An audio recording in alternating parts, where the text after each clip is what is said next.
Guys നമ്മളൊരു പുതിയ car ഇറക്കുകയാണ് കേട്ടോ. ഇതാണ് നമ്മുടെ വണ്ടി. എങ്ങനെയുണ്ട്?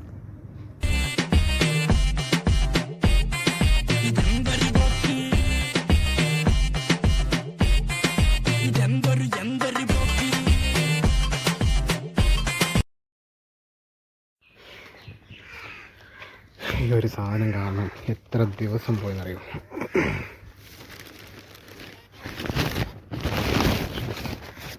ഫ്യുവൽ പമ്പ്, എൻ്റെ സ്കൂട്ടറിൻ്റെ ഫ്യുവൽ പമ്പ്. ഈ ഒരു ഐറ്റം കാരണമാണ് പണികൾ കിട്ടിക്കൊണ്ടേയിരിക്കുന്നത് ഗൈസ്. ഇവരെ നമുക്കൊന്ന് മാറ്റിയെടുക്കണം. ഈ ഒരു ഫിൽറ്റർ കൂടെ മാറിയാൽ മതി. ഈ ഒരു സാധനം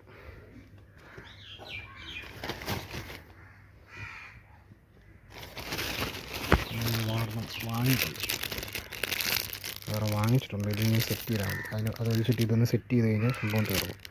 പിന്നെ നമുക്ക് വണ്ടി ഓടിച്ച് നോക്കാം വല്ല കുഴപ്പമുണ്ടോ ഇല്ലയോ. എന്തായാലും ഇനി ഇത് പാമ്പാടിയിൽ ചേട്ടായിടെ കൊടുത്തു വേണം ശരിയാക്കി എടുക്കണം. ഒരു ടാസ്ക്കാണ് ഗൈസ്. ഇന്ന് ആദ്യത്തെ ഓർഡർ തന്നെ പോസ്റ്റാണ് കേട്ടോ. ഞാൻ പുതുപ്പള്ളി കാടമുറിയിലാണ് നിൽക്കുന്നത്. അവിടെ ഒരു ചെറുക്കൻ ഓർഡർ ചെയ്തിട്ട് 250 രൂപയുടെ സാധനം ഓർഡർ ചെയ്തിട്ട് അവന് 500 രൂപയായിട്ട് നിൽക്കുകയാണ്. അപ്പോൾ എൻ്റെ കയ്യിൽ ചില്ലറ ബാലൻസ് കൊടുക്കാൻ എൻ്റെ കയ്യിലില്ല. അതുപോലെ തന്നെ എൻ്റെ ഗൂഗിൾ പേക്ക് ആവശ്യമുണ്ട്, പക്ഷേ അവന് ഗൂഗിൾ പേ ഇല്ല. അവൻ്റെ സാധാ ഫോണുമാണ് കേട്ടോ. അപ്പോൾ ആകെപ്പാടെ പെട്ട അവസ്ഥയിലായിരുന്നു. അപ്പം ഞാൻ പിന്നെ നേരെ അടുത്തുള്ളൊരു കടയിൽ വന്ന്, അവിടെയുള്ള കുറേ കടകളുണ്ട്. കടകളിലെല്ലാം ഞാൻ ബാലൻസ് ചോദിച്ചു. ആരെങ്കിലും ഇല്ല. രാവിലെ കട തുറന്നുകൊണ്ട് ആരും ചില്ലറ നമുക്ക് തരുമില്ല. അപ്പോൾ പിന്നെ ഈ ഒരു കടയിലെ ചേച്ചി മാത്രം എന്നോട് പറഞ്ഞ പോലെ ഒരു 100 രൂപ എൻ്റെ കയ്യിലുണ്ട്, നീ ഒരു 2 മിനിറ്റ് നിൽക്കുകയാണെങ്കിൽ ഇവർ സാധനം മേടിച്ചിട്ട് പോകുമ്പോൾ നിനക്ക് ആ പൈസ ഞാൻ തരാമെന്ന് പറഞ്ഞു. അപ്പോൾ ഞാൻ പറഞ്ഞു ഓക്കെ ചേച്ചി, ഞാനെന്നാൽ ഗൂഗിൾ പേ ചെയ്ത് തരാമെന്ന് പറഞ്ഞു. അപ്പോൾ ഞാൻ 250 രൂപ ഗൂഗിൾ പേ ചെയ്ത് ഞാൻ അവിടെ കട വെയിറ്റ് ചെയ്ത് നിന്ന്. അപ്പോൾ കടയിലെ 2-3 അമ്മച്ചിമാർ വന്ന് സാധനം വാങ്ങിച്ചിട്ട് പോയതാണ് കേട്ടോ. അപ്പോൾ ആ പൈസ കയ്യോടെ തന്നെ ചേച്ചി എനിക്ക് തന്നു കേട്ടോ. അപ്പോൾ എനിക്ക് ഭയങ്കര സന്തോഷം തോന്നി. ഞാൻ അത്ര നേരം നിന്നിട്ട് ആണെങ്കിലും 2-3 മിനിറ്റ് ഞാനവിടെ നിന്നെങ്കിലും ചേച്ചി പൈസ തരാൻ മനസ്സ് കാണിച്ചു കേട്ടോ. രാവിലെ സാധാരണ ആരും അങ്ങനെ തരാറില്ല. അപ്പോൾ ഈ ഒരു സ്പോട്ടാണ്. ഈ ഒരു സ്ഥലപ്പേര് എനിക്കറിയത്തില്ല. കാടമുറി റേഞ്ചിലാണ് ഈ ഒരു സ്പോട്ട് കേട്ടോ. അപ്പോൾ എന്തായാലും താങ്ക് യു ചേച്ചി, ഒത്തിരി സന്തോഷം. അപ്പോൾ എല്ലാവർക്കും സുഖമല്ലേ? അപ്പോൾ ഇന്ന് രാവിലെ അല്ല, ഒരു ഉച്ചയൊക്കെ ആയിട്ടുണ്ട്. 11 മണി സംതിങ് 11:30 ആയിട്ടുണ്ട്. അപ്പോൾ ഞാൻ ഒരു ഓർഡർ കൊടുത്തിട്ട് ഞാനിങ്ങനെ നമ്മുടെ കോടിമലയിൽ ഇങ്ങനെ നിൽക്കുകയാണ്. കോടിമല മലബാർ മച്ചിലുണ്ട് ഇവിടെ ഒന്ന് കാണാം. അപ്പം മലബാർ മച്ചിലൂടെ ഭാഗത്ത് ഞാൻ ഇങ്ങനെ നിൽക്കുകയാണ്. അപ്പം കണ്ടൊരു കാഴ്ച. ഇപ്പം ഞാനൊരു ഓർഡർ കൊടുക്കാൻ വന്നത്, അതായത് കോടിമലയിൽ ഒരു ബിവറേജ് എന്ന് പറയുന്നത് നമ്മുടെ ഐ ഡ്രൈവ് പാർക്കുണ്ട്, അതിൻ്റെ ഇപ്പറയാണ്. അപ്പോൾ ആ ഐ ഡ്രൈവ് പാർക്കിൻ്റെ ഇപ്പറേ കിറുക്കന്മാർ, അതായത് പോലീസ് വരെ ഉണ്ടോ എനിക്ക് കാണാം, പക്ഷേ എനിക്കിത്ര എൻ്റെ ഫോണിന് ഇത്ര സൂമിങ് ഇല്ല. കിറുക്കന്മാർ അപ്പുറം നിൽക്കുന്നതാണ്. അതായത് ബിവറേജിൽ നിന്ന് ഇറങ്ങി വരുന്ന വണ്ടിക്കാരെല്ലാം പിടിക്കുകയാണ്. പിടിച്ചിട്ട് അവർ ഊറ്റി. ഞാനിത് കണ്ടിട്ട് എനിക്ക് സത്യം പറഞ്ഞാൽ ചിരിയാണ് വരുന്നത്. ഇവന്മാർ, അതായത് ഈ ബിവറേജ് ആസ്തികൊണ്ടൊക്കെ ആയിരിക്കും ഇവന്മാർ ശമ്പളം മേടിച്ച് പോകും. എന്നിട്ട് ഇതായിട്ട് ഇവരെ കുടിയന്മാരെ സപ്പോർട്ട് ചെയ്യല്ല, പക്ഷേ ഈ കാണിക്കുന്ന ഇല്ലായ്മയല്ലേ സത്യം പറഞ്ഞാൽ. ലൈഫ് ഒരു ഇല്ലായ്മയാണ് കേട്ടോ. ഞാൻ എപ്പോഴും ആലോചിക്കുന്ന കാര്യം, എല്ലാ വണ്ടിക്കാരും ഇവിടെ എന്നെ അവർ പിടിച്ചിട്ടുണ്ട്. ഞാനിപ്പോൾ അവിടെ ഒരു ഓർഡർ കൊടുത്തിട്ട് വരും. അപ്പോൾ എന്നെ നൈസായിട്ട് പിടിച്ച്, അതുപോലെ തന്നെ അവിടെ വരുന്ന ആൾക്കാരെല്ലാം പിടിച്ചുകൊണ്ടിരിക്കും. വണ്ടി ഓടിച്ച് വരുന്നവന്മാരല്ല എന്തിനാണവന്മാർ ഈ സാമാനം നിൽക്കുന്നത്. അപ്പോൾ നമ്മൾ നോക്കി കഴിഞ്ഞാൽ മുട്ടിന് ബാറും കാര്യങ്ങളൊക്കെ. പക്ഷേ ഒരു ബാറിൻ്റെ ഫ്രണ്ടിൽ അണ്ണന്മാർ വന്ന് കിടക്കത്തില്ല കേട്ടോ. അത് ഭയങ്കര ശ്രദ്ധിച്ചിട്ടുള്ള കാര്യമാണ്. ഈ പാവപ്പെട്ടവരൊന്ന് മേടിക്കുന്ന സ്ഥലത്താണ് ഉമ്മാർ വന്ന് കിടക്കുന്നത്. പാവപ്പെട്ടവരെ ഉമ്പിക്കാൻ പറ്റും. അതുകൊണ്ടായിരിക്കണം അത് നൈസായിട്ട് തണലത്ത് മാറി നിൽക്കും അണ്ണന്മാർ. തണലത്ത് മാറി കാരണം ഒരു പുള്ളിനെ പിടിക്കില്ല. ഒരു തന്നെ ഇപ്പോൾ പിടിച്ചു വേണ്ട നിങ്ങൾക്ക് കാണാം. ഇവിടെ നൈസായിട്ട് കാണാൻ പറ്റും. അതായത് നൈസായിട്ട് കണ്ടോ, പരിപാടിയാണ് നടന്നുകൊണ്ടിരിക്കുന്നത്. പരിപാടി നൈസായിട്ട് പരിപാടി നടന്നുകൊണ്ടിരിക്കുന്നത്. എന്നാലും ഞാൻ അറിയത്തില്ല. ഇതൊക്കെ നമുക്കൊന്നും പറയാൻ പറ്റില്ല. നമ്മൾ പറയുമ്പോൾ നമ്മളിതൊക്കെ ചെയ്യുന്നത് എന്തോ തെറ്റാണ്. ഇത് കണ്ടിട്ട് ഒരു വീഡിയോ എടുക്കാതിരിക്കാനും തോന്നുന്നില്ല, അതുകൊണ്ട് എടുക്കാം.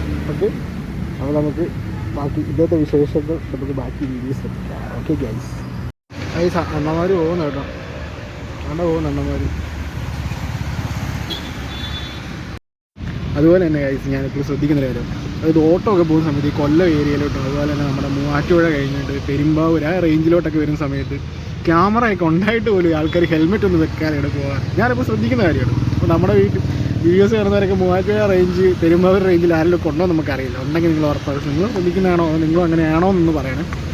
ഇവിടെ നമ്മുടെ ഈ കോട്ടയം ടൗണിൽ നമുക്ക് അങ്ങനെ ഹെൽമെറ്റ് വെക്കാതെ പോകുന്ന വളരെ ചുരുക്കം വരെ നമുക്ക് കാണാൻ പറ്റത്തുള്ളൂ. അതായത് ആ ഒരു ഏരിയയിലോട്ട് പോകുമ്പോൾ ഞാൻ എപ്പോഴും ശ്രദ്ധിക്കുന്ന കാര്യമാണ്, പെരുമ്പാവൂർ റേഞ്ചിൽ കഴിഞ്ഞ് കഴിഞ്ഞാൽ പിന്നെ ഒരുത്തരും ഹെൽമെറ്റ് വെക്കാൻ കാണുന്നില്ല. അതൊക്കെ നമ്മുടെ ഇവിടെ കേട്ടോ, അത് ഭയങ്കര സംഭവമാണ്. നമ്മുടെ ഇവിടെ അങ്ങനെ ഹെൽമെറ്റ് വെക്കാതെ ആരും പോകാറില്ല. സത്യം പറയാമല്ലോ, നമ്മുടെ ആ ജംഗ്ഷനിൽ പോലും അങ്ങനെ ഹെൽമെറ്റ് വെക്കാതെ നടക്കുന്നത് കാണാറില്ല. അത് എനിക്ക് ഇവിടെ മാത്രമേ കാണാൻ പറ്റുള്ളൂ കേട്ടോ. വേറെ പിന്നെ കോട്ടയത്ത് സത്യം പറഞ്ഞാൽ പിന്നെ പാല ഈരാറ്റുപേട്ട ആ റേഞ്ചിലൊക്കെ ആൾക്കാർ ഹെൽമെറ്റ് വെക്കാതെ പോകുന്നുണ്ട്. ചുമ്മാ ഹെൽമെറ്റ് വെക്കാതെ പോലീസുകാർ മുമ്പിൽ കൂടെ പോകുന്ന ആൾക്കാരുണ്ട്. പക്ഷേ അതുപോലെ തന്നെയാണ് നമ്മുടെ ഇവിടെ അങ്ങനെ ഇല്ല സംഭവം. അതുപോലെ തന്നെ എപ്പോഴും ഞാൻ ശ്രദ്ധിക്കുന്ന കാര്യം, അപ്പോൾ നിങ്ങൾ ശ്രദ്ധിച്ചിട്ടുണ്ടോയെന്ന് എനിക്കറിയില്ല, ഉണ്ടെങ്കിൽ നിങ്ങളൊന്ന് പറയണം കേട്ടോ, കമൻറ്റ് ചെയ്യണേ. അതായത് മൂവാറ്റുപുഴ കഴിഞ്ഞിട്ടുള്ള റേഞ്ച്, പെരുമ്പാവൂർ ആ റേഞ്ച് ഉണ്ടല്ലോ, എനിക്ക് സ്ഥലപ്പേര് കറക്റ്റ് അറിയില്ല. പക്ഷേ ഞാൻ എപ്പോഴും ശ്രദ്ധിക്കുന്നൊരു കാര്യമാണ്, അവിടുത്തെ ആൾക്കാർ ഹെൽമെറ്റ് വെക്കാതെ ട്രിപ്പിൾ അടിച്ച് പോകുന്നു, ചുമ്മാ ഹെൽമെറ്റ് വെക്കാതെ ചുമ്മാ പോകുന്നു, ഭാര്യയും ഭർത്താവും പോകുന്നു, അങ്ങനെ എല്ലാവരും ക്യാമറയൊക്കെ ഉള്ള ഫലം വഴി പോലീസുകാരായാലും വണ്ടിയിലൊക്കെ പോകുന്നത് കാണാം. അവന്മാരാരും ഒന്നും മൈൻഡ് പോലും ചെയ്യാറില്ല. പക്ഷേ എൻ്റെ പൊന്ന് ഇവിടെ ഒരു പരിപാടി നടക്കുന്നത് സത്യം പറയല്ലോ. എപ്പം നക്കിയെന്ന് ചോദിച്ചാൽ ഇത്ര നാളെ ഫോട്ടോ എടുപ്പാണ്.